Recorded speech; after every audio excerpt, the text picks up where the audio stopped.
ಖ್ಯಾತ ನಟ ಶ್ರೀಧರ್ ನಾಯಕ್ ಪತ್ನಿಯ ಸ್ಫೋಟಕ ಹೇಳಿಕೆ. ನಾನು ಯಾರೊಂದಿಗೂ ಓಡಿ ಹೋಗಿಲ್ಲ. ಇದು ಖ್ಯಾತ ನಟ ಮೃತ ಶ್ರೀಧರ್ ಪತ್ನಿಯ ಹೇಳಿಕೆ. ಅನಾರೋಗ್ಯದಿಂದ ಮೃತಪಟ್ಟ ಕಿರುತೆರೆ ನಟ ಶ್ರೀಧರ್ ಪತ್ನಿ ಸ್ಪಷ್ಟನೆ ಕೊಟ್ಟಿದ್ದಾರೆ. ನಾನು ಅವರ ಕ್ಯಾರೆಕ್ಟರ್ ಮೇಲೆ ಅನುಮಾನ ಪಟ್ಟಿರಲಿಲ್ಲ, ಆದರೆ HIV ಬಂದಿತ್ತು, ಕ್ಯಾನ್ಸರ್ ಕಾಯಿಲೆ ಕೂಡ ಅವರಿಗಿತ್ತು.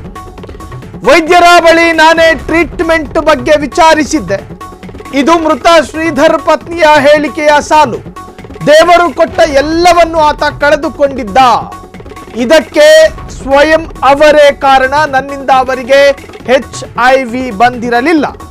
ಕೆಲ ಆರೋಪಗಳ ಬಗ್ಗೆ ನಟ ಶ್ರೀಧರ್ ನಾಯಕ್ ಅವರ ವೈಫ್ ಜ್ಯೋತಿ ಸ್ಪಷ್ಟನೆ ಕೊಟ್ಟಿದ್ದಾರೆ.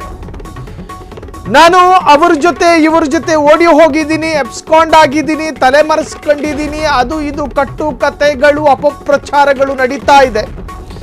ಹಾಗಾಗಿ ಮೃತ ಖ್ಯಾತ ನಟ ಶ್ರೀಧರ್ ಅವರ ವೈಫ್ ಜ್ಯೋತಿ ಈಗ ಒಂದು ಸ್ಪಷ್ಟನೆ ಕೊಟ್ಟಿದ್ದಾರೆ. ಮೃತ ಶ್ರೀಧರ್ಗೆ ಬರೀ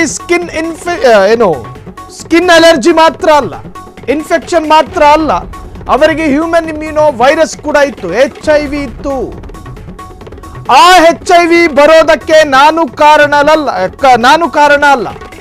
ನನ್ನಿಂದ ಅವರಿಗೆ HIV ಸೋಂಕು ಹರಡಿಲ್ಲ. ನಾನು ಎಲ್ಲಿಗೂ ಓಡಿ ಹೋಗಿಲ್ಲ, ಯಾರ ಜೊತೆನೂ ಹೋಗಿಲ್ಲ.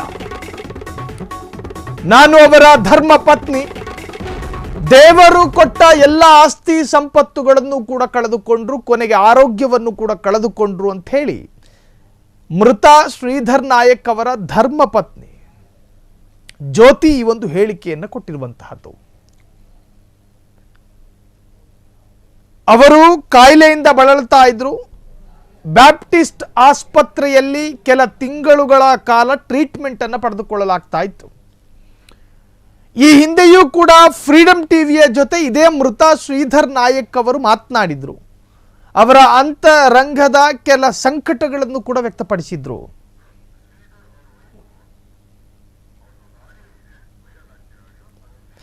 ಹಾಗಾದ್ರೆ ಮೃತ ಶ್ರೀಧರ್ ಅವರ ಧರ್ಮ ಪತ್ನಿಯ ವಿರುದ್ಧ ಏನೇನು ಅಪಪ್ರಚಾರ ನಡೀತಾ ಇದೆ, ಜೊತೆಗೆ ಈ ಸಂದರ್ಭದಲ್ಲಿ ಅವರ ಪತ್ನಿ ಜ್ಯೋತಿ ಅವರ ಆಡಿಯೋ ಒಂದು ವೈರಲ್ ಆಗಿದೆ. ಆ ಆಡಿಯೋನ ಒಂದ್ಸತಿ ಕೇಳಿಸ್ಕೊಂಡು ಬರೋಣ.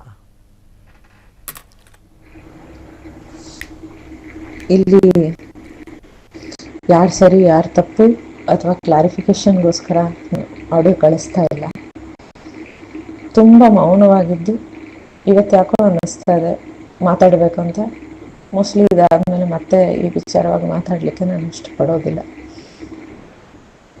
ತುಂಬ ಬಡತನದಲ್ಲಿ ಬೆಳೆದು ಬಂದಿದ್ದೀನಿ ನಾನು. ನೀವೆಲ್ಲ ನೋಡಿದ್ದೀರಿ ನಾನು ಆದರ್ಶಕ್ಕೆ ಬಂದಾಗ. ಏನೋ ಸಾಧನೆ ಮಾಡಬೇಕಂತಿತ್ತು ಲೈಫಲ್ಲಿ ಅಷ್ಟೇ. ಆದರೆ ಅದಕ್ಕೆ ಕಷ್ಟದಲ್ಲಿದ್ದವ್ರ ಕಷ್ಟನೂ ನನಗೆ ಅರ್ಥ ಮಾಡ್ಕೊಳ್ಳೋಕೆ ಪ್ರಯತ್ನ ಪಟ್ಟಿದ್ದೀನಿ. ಆದರ್ಶದಲ್ಲಿ ಓದುವಾಗ ಯಾವ ಅಟ್ರಾಕ್ಷನ್ ಯಾವುದ್ರ ಜೊತೆಲೂ ನನಗೆ ಇರಲಿಲ್ಲ. ನಾನು ಕೇವಲ ಅಲ್ಲಿ ಸಿಂಗರ್ ಆಗ್ಬೇಕಂತ ಬಂದಿದ್ದು, ಅಷ್ಟು ಮಾತ್ರ ಇದ್ದಿದ್ದು. ಎಲ್ಲರ ಜೊತೆ ನಾನು ಚೆನ್ನಾಗಿ ಮಾತಾಡ್ಕೊಂಡಿದ್ದೆ ಬಿಟ್ರೆ ನನಗೆ ಯಾವ ರೀತಿ ಅಟ್ರಾಕ್ಷನ್ ಯಾರ ಮೇಲಾಗ್ಲಿ ಅಥವಾ ಯಾರಿಗೆ ನನ್ನ ಮೇಲಾದ್ರೂ ಇದ್ರೂ ಅದನ್ನ ನಾನು ಇಸ್ಕೊಂಡಿಲ್ಲ ಎಂದು. ಧಾರವಾಡದಲ್ಲಿ ನಾನು ಓದ್ಲಿಕ್ಕೆ ಹೋದ್ಮೇಲೆ ಶ್ರೀಧರ್ ನನಗೆ ಕಾಂಟ್ಯಾಕ್ಟ್ ಮಾಡಿ ಮಾತಾಡಿ, ಅದು ಫೋನಲ್ಲಿ ಮಾಡಿ ಅದಕ್ಕೆ ಸ್ವಲ್ಪ ಹೆಲ್ಪ್ ಮಾಡ್ದ. ನಡುವೆ ಮಾತಾಡ್ಲೇನೆ ನಾನಲ್ಲಿ ಶ್ರೀಧರ್ ಇಲ್ಲಿ ಈ ತರ ಮಾತಾಡಿ ಪ್ರೀತಿ ಹುಟ್ಟಿ, ಆಮೇಲೆ ಅವನು ಒಂದ್ ದಿವಸ ಬಂದು ನನ್ನ ಅಲ್ಲೇ ನೋಡಿ ಪ್ರಪೋಸ್ ಮಾಡಿ ನನ್ನ ತಂದೆ ತಾಯಿ ಹತ್ರ ಮಾತಾಡಿ ನಮ್ಮ ಮನೇಲಿ ಯಾರು ಒಪ್ಪದೆ, ಜಾತಕನೂ ನಮ್ದು ಕೂಡ ಬರ್ದೆ. ಫೈನಲಿ ನಾನು ಇಷ್ಟಪಟ್ಟಿದ್ದೆ ಅವನನ್ನ. ನಾನು ಅವ್ನು ನಿಜವಾಗ್ಲೂ ಪ್ರೀತಿ ಮಾಡಿದ್ದೆ. ಹಾಗಾಗಿ ಮದುವೆ ಆಯ್ತು. ನಮ್ಮ ಹಿರಿಯರೆಲ್ಲ ಸೇರಿ ಮದುವೆ ಮಾಡಿದ್ರು. ಉಮಾನು ಇದ್ಲು ಅಲ್ಲಿ, ನರಸಿಂಹ ಇದ್ದ, ಆಮೇಲೆ ಬಾಲಾಜಿ ಇದ್ರು, ಅವರ ಅಮ್ಮರು, ನನ್ನ ಆದರ್ಶ ಫಿಲ್ಮ್ ಇನ್ಸ್ಟಿಟ್ಯೂಟ್ ಒಂದಷ್ಟು ಸ್ಟಾಫ್ಗಳಿದ್ರು. ಅದಾದ ಮೇಲೆ ಒನ್ ಮಂತಿಂದನೇ ಇದರ ಒಂದು ನೇಚರ್ ಏನಿದೆ ಅದರಲ್ಲಿ ಬದಲಾವಣೆ, ಆ ಒಂದು ನೀತಿ ಎಲ್ಲ ಅಂದ್ರೆ ಚೇಂಜಸ್ ನಾನು 1 ತಿಂಗಳದಲ್ಲೇ ಕಂಡ್ಕೊಳ್ಳಿಕ್ಕೆ ಪ್ರಾರಂಭ ಮಾಡಿದೆ. ಗೊತ್ತಾಗ್ತಾ ಇತ್ತು ಅದು. ಅವನು ಈ ತರ ಇಲ್ಲ, ಇನ್ನೇನೋ ಒಂಥರ ಬೇರೆ ತರ ಇದ್ದಾನೆ. ಅಂದ್ರೆ ಪ್ರತಿಯೊಂದಕ್ಕೂ ಇದೇ ತರ ಇರಬೇಕು, ರಿಸ್ಟ್ರಿಕ್ಷನ್ಸ್ಗಳು ತುಂಬಾ ಇದ್ವು. ತುಂಬಾ ಅಂದ್ರೆ ಅದು ಕಾಮನ್ ಅಲ್ಲ. ಕಾಮನ್ ಆಗಿ ನಮ್ಮನ್ನು ದೊಡ್ಡ ಕುಟುಂಬದಲ್ಲಿ ಹುಟ್ಟು ಬೆಳೆದವಳು, ಮಾವ ಚಿಕ್ಕಪ್ಪ ಚಿಕ್ಕಮ್ಮ ಎಲ್ಲರೂ ಒಟ್ಟಿಗೆ ಇರೋರು. ನಂಗೆ ಗೊತ್ತಿದೆ ಒಂದ್ ಸಣ್ಣ ಪುಟ್ಟ ವಿಚಾರ ಹೆಂಗ್ ಬರುತ್ತೆ ಅಂತ. ಬಟ್ ಇದು ನಾರ್ಮಲ್ ಇರಲಿಲ್ಲ, ಎಲ್ಲ ಅಬ್ನಾರ್ಮಲ್ ಇತ್ತು, ಎಲ್ಲ ಅಬ್ನಾರ್ಮಲ್. 11 ವರ್ಷದ ಕತೆ ನಾನು ಇಲ್ಲಿ ಹೇಳಕ್ ಆಗಲ್ಲ. ಆದ್ರೆ ಇವತ್ತೇನು ಯೂಟ್ಯೂಬ್ಗಳಲ್ಲಿ ಅವನು ಸ್ಟೇಟ್ಮೆಂಟ್ ಕೊಟ್ಟು ಇದು ಮಾಡ್ತಾ ಇದ್ದಾನೋ, ಖಂಡಿತ ಅದು ದೇವರ ಆಣೆಗೂ, ನನ್ನ ತಂದೆ ತಾಣೆಗೂ, ನನ್ನ ಮಗನ ಆಣೆಗೂ ಸುಳ್ಳು. ನಾನು ಅವನು ನಿಜವಾಗ್ಲೂ ನನ್ನ ಪ್ರೀತಿ ಮಾಡ್ದ ಅನ್ಕೊಂಡೆ. ನಾನು ಇನ್ನೊಮ್ಮೆ ಮದುವೆ ಆಗ್ಬೇಕು ಅಂತಿದ್ದೀನಿ ಅಂದಾಗ ನನ್ನ ಹತ್ರನೂ ಏನು ಆಸ್ತಿ ಪಾಸ್ತಿ ಏನೂ ಇರಲಿಲ್ಲ. ಓದ್ಕೊಂಡಿದ್ದೆ, ಆಸ್ತಿ ಪಾಸ್ತಿ ಏನೂ ಇರಲಿಲ್ಲ. ಮದುವೆ ಮಾಡ್ಕೊಂಡೆ, ಚೆನ್ನಾಗಿ ನಾವು ಜೀವನ ಕಟ್ಕೋತೀವಿ ಅನ್ನೋ ಒಂದು ಆಸೆಯಿಂದ ಅನ್ಕೊಂಡು ಅವನಾಗೇ ಬಂದು ಅವನಾಗೇ ಇದೆಲ್ಲ ಇಟ್ಟಕ್ಕೆ. ಆಮೇಲೆ ಕೊನೆಗೆ ಹೇಳ್ದ ಒಂದಿನ, ನಿನ್ಮೇಲೆ ನನಗೆ ಯಾವುದೇ ಪ್ರೀತಿ ಇಲ್ಲ, ಮದುವೆ ಮಾಡ್ಕೋಬೇಕಿತ್ತು, ಬಂದೆ ನಿನ್ನ ಕೇಳಿದೆ, ನೀನೇನು ಕಕ್ಕ ತಿಂತ ಇದೀಯಾ, ನೀನ್ ಮಾಡ್ಕೊಂಡೆ ಅಲ್ವಾ ಅಂತ ಹೇಳಿ.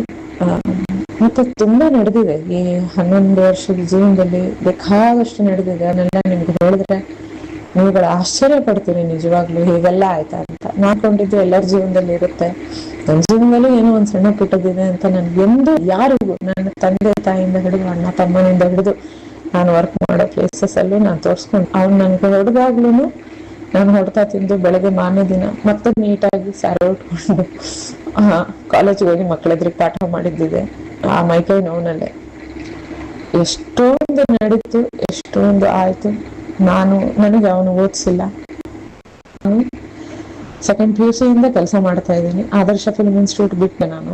ಸೆಕೆಂಡ್ PUC ಅವಾಗ ಇದ್ದಿದ್ದು ನಾನು. ಅಲ್ಲಿಂದ ನಾನು ಶೇಷಾದ್ರಿಪುರಂ ಯೂನಿಯನ್ ಕಾಲೇಜ್ ಜಾಯಿನ್ ಮಾಡಿ ಕೆಲಸ ಮಾಡ್ಕೊಂಡೆ, ಓದ್ತಾ ಇದ್ದಿದ್ದು. ಮದುವೆ ಆಗೋಕ್ ಮುಂಚೆನೂ ಆದರ್ಶ ಫಿಲ್ಮ್ ಇನ್ಸ್ಟಿಟ್ಯೂಟ್ ನಲ್ಲಿ ನರ್ಸಿಂಗ್ ಅಲ್ಲಿ ವೇಕೆನ್ಸಿ ಇದೆ ಅಂತ ಹೇಳಿದ್ದು, ಅಲ್ಲಿ ಜಾಯಿನ್ ಆಗಿ ನಾನು. ಆಮೇಲೆ 6 ತಿಂಗಳ ನಂತರ ಶ್ರೀಧರ್ನು ಕೂಡ ಅಲ್ಲೇ ಕರ್ಕೊಂಡು ಬಂದು ಸೇರಿಸಿದ್ದೆ.